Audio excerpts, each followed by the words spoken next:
So I had this fascinating obsession with lightning. So what I did is I started investigating the phenomenon and then started looking at, well, when it occurs, what are the varying parameters that it occurs through, and actually had used a chunk of machine learning to tease out some beautiful hidden secrets about the phenomenon.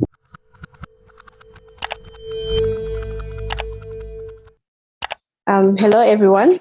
Welcome to a session of Data Science and Artificial Intelligence in Africa. Today, we have Michael Grant from DataProphet. Thank you, Michael, for your time and welcome. Thank you for having me. I'm excited to be chatting with you. Okay. So I read your LinkedIn profile, and then it says you are the CTO of DataProphet, and then you are a machine learning expert. So maybe you can give us an introduction about who you are and then how you got into machine learning and how you got into DataProphet. Ooh, cool. That's a great question. So I think the answer to who I am, right, is pretty complex, right? Because humans are fascinating people, creatures. Yes. But I find the word engineer being one of my defining properties. So I think of myself as an engineer. My formal education is in electrical engineering. Oh, that's great.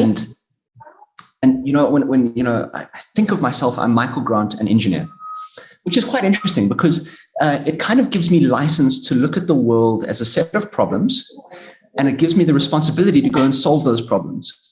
Yes. So I've got like license and this responsibility to go and do things. And I think that the cool thing about engineers is that we collect tools. Now I've got a toolbox back in the cupboard, right? And it's really? bursting at the seams, full of cool little tools that do very niche things. But the interesting thing about data science is that it is one of my tools, right? I've got hammers and drills, but I've also got the ability to do k-means clustering. And it's just as powerful as a very big hammer when applied to the correct thing. And so for me, my movement into data science is predominantly on the back of looking at the world's problems and coming up with some cool ideas that we can apply to solve those problems. Data science being the tools that I chose to use there. Okay, that's very interesting, I guess, because I mean, you started from engineering and then you went on to machine learning as a tool, as opposed to other people who are like, I come from another background, and then they define themselves now as a data scientist or as an AI engineer or something like that. So it's definitely interesting to find someone who thinks of that as a tool as opposed to how they define themselves. So I wanted to know about like your educational background. What else did you study? I mean, you say you studied engineering. Did you do a master's? Did you do a PhD and stuff like that? Correct. I've done both of those. Okay. And I think it's just driven on the back of curiosity. So I had this fascinating obsession with lightning. And it's a big, exciting physical phenomenon that we've started measuring around the surface of the Earth. And so what I did is I started investigating the phenomenon and then started looking at, well, when it occurs, what are the varying parameters that it occurs through, and actually had used a chunk of machine learning to tease out some beautiful hidden secrets about the phenomenon. And so through my sort of like just intellectual curiosity, I pursued those 2 degrees. So it was a Master of Science in Engineering and then a PhD. Oh, okay. That's great. That's wonderful. So what kind of work do you do? Like, what is DataProphet about, and what is your main role, I guess, with DataProphet, like the work that you actually do? This is a good question. I'm going to be honest, right? Okay. So DataProphet is the most exciting place in the world to work because we are literally changing the world with our AI system. And one of the things I'm most proud about is the fact that my AI system has minimized carbon emissions to the point where my lifetime carbon emissions have been offset by 1 year's operation at one of my customers' plants, by the improvement of their operation. And that's a cool thing. Now, it's very fair, cool. It's also not just my life. it's the lifetime emissions of all of the staff who worked at DataProphet. And that was in 1 year. Now I've been going for 6 years on that particular plant. That's quite a bit, right? I mean, that's a huge impact on the world. But my day-to-day job consists of a couple of things. I think the first is to get together the intellectually curious experts of these domains and to sort of unite them behind a common purpose. Because, you know, we've got this product that does amazing things, but I'm not happy with where it's at. I'd like to do more. And so I've got to get a group of folk together who can go and look at the world in a very similar way that I did and say, yes, we can go and solve this. Then what I've got to do is I've got to sort of connect these ideas that these great people come with into something that's a bit more holistic and self-consistent. And it's more just sort of understanding or trying to see the things that they see and appreciating them for what they are, and then connecting them together in a way that gives us a competitive advantage in the market. And so it's more technical leadership than it is actual coding, but I'm quite proud of the fact that I still do a lot of coding myself. It's a passion of mine, so something I've got to do by myself a few times. Yeah, I definitely understand. I don't think that I could. I don't think I could work in a role where I can't write like at least one line of code. I think I would be very unhappy. So I really understand where you're coming from. So you're doing a lot of technical leadership and not much of the technical work yourself. But I wanted to ask, you founded Prescribe. I saw that on DataProphet's website. So what is Prescribe about?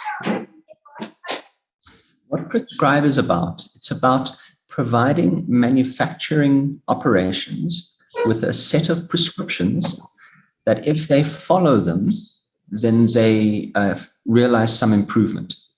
So just to sort of expand upon what that means, it's kind of like if you're sick and you go to the doctor can give you a prescription for medicine. And if you take that medicine, then you feel better. Yes. Okay. So building on that sort of concept, the medicine that we're providing, or the prescriptions that we're providing, is to say increase this particular parameter of your plant from this value to that value, or decrease another parameter from that value to a lower one.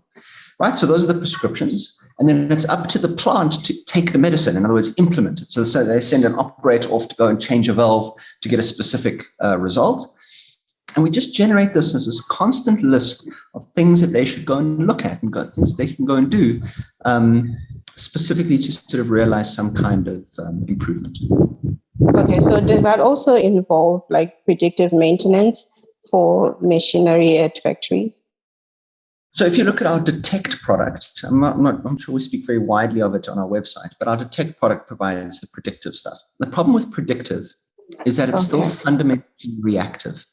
When you predict something, you're then reacting to the prediction. Yes. What's very important is that you move out of a reactive paradigm into one that is preemptive. This is huge. This is a really big thing. If you start preempting something that's going to happen, then it hasn't happened yet. And so then you can go and make a change ahead of something going wrong. Okay. That's something I haven't like thought about it in a preemptive way, I guess. So it's like it's something that I can't say it's not new, but like when you say it, I'm like, oh, okay, so there's something that you can talk about like that.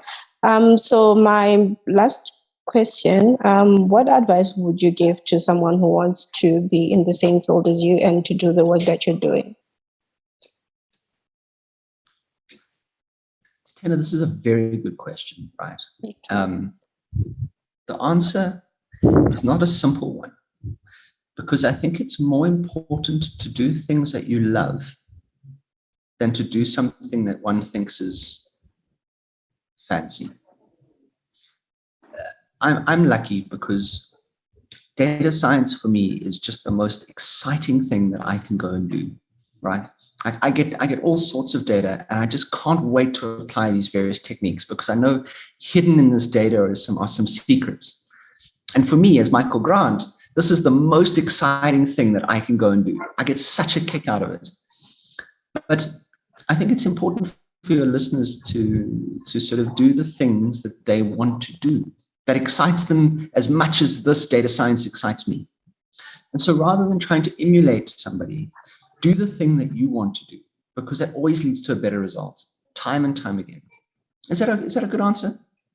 Well, it is a good answer, but I feel like it's very difficult to do that given like the African context, because most of us are really like trying to just get, I guess, opportunities that can get you like a job that pays more, or opportunities where, so like when you're applying for a scholarship, you're like, okay, there are a lot of scholarships in this field, so now you apply for scholarships in those fields. So yeah, for most people it's like that, but it's really good advice. It's just that it's really difficult for most people to do that, and also because we need career guidance. I mean, for me, I was just choosing something that was like, I guess this, because I did computer science, so I did computing in high school, and when I went to undergrad, I was like, I want to do software engineering. Then I got computer science, which is like almost the same thing. And it was really good. And then when I went to my master's, I honestly didn't know I was applying for a master's in mathematical science. I thought it would be more like computing, because I went to AIMS, where you kind of select things that are aligned to what you studied, but then you still get a master's in mathematical sciences. So I really didn't know what I was doing. I guess for most of the time, I was just like being like, okay, this sounds interesting, but I really didn't know. So I guess that is very good advice, but it's just really, I guess, difficult for most people I know, I guess. Tenda, when I tell the story, it sounds a lot like I have all my stuff together, right? It sounds like it was very deliberate and that everything just fell into plan perfectly. The truth of it is that I've done a lot of things that were not right. Right. I've done a lot of things that were not the correct thing to get me to where I am today. I just choose not to retell them in the story because they are messy and dirty and, you know, like the time when I went to go and look at maintenance schedules of transformers, right? This has very little to do with data science at all. But it was something that I had to go and test out. It was something I had to go and think and get to and work. And I think that I